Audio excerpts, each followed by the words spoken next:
நேற்று ராகவா லாரன்ஸு அரசியலுக்கு வருவது தொடர்பாக ஒரு செய்தியாளர் சந்திப்பை நிகழ்த்துறாரு. அந்த செய்தியாளர் சந்திப்பில் ஒரு உதாரணம் சொல்கிறாரு.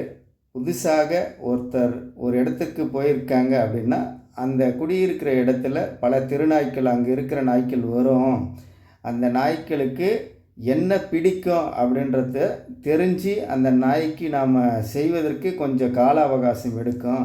அது மாதிரி தான் புதுசாக அரசு அமைச்சிருக்கிறவங்களுக்கும் கொஞ்சம் கால அவகாசம் கொடுக்கணும். அப்போ தான் அவங்க சிறப்பாக செய்வாங்க என்பது போன்று மக்களை தெருநாய்க்களோடு ஒப்பிட்டு பேசுவது போன்ற ஒரு உதாரணத்தை சொல்லியிருக்கும் இவர் அரசியலுக்கு வந்தார்னா மக்களை எந்த மாதிரியான மனக்கண்ணோட்டத்தோடு அணுகுவார் என்பதை மக்கள் தெளிவாக புரிந்து கொள்ள வேண்டும்.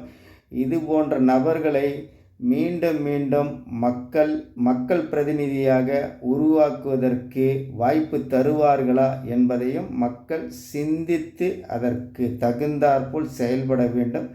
ஆனால் இந்த மக்கள் சிந்தனையற்று ஒரு தெரிந்த முகம், அறிந்த முகம், இவர் நல்ல நடிகர், அவர் சிறந்தவராகத்தான் இருப்பார், நமக்கான செயல்களை சிறப்பாக செய்வார் என்று ஒரு தெரிந்த நடிகர் முகம் என்பதற்காக வாக்களித்து தங்களின் வாழ்வாதாரத்தை அழித்து கொள்ளப் போகிறார்களா என்பதையும் சிந்தித்து செயல்பட வேண்டிய தருணம்.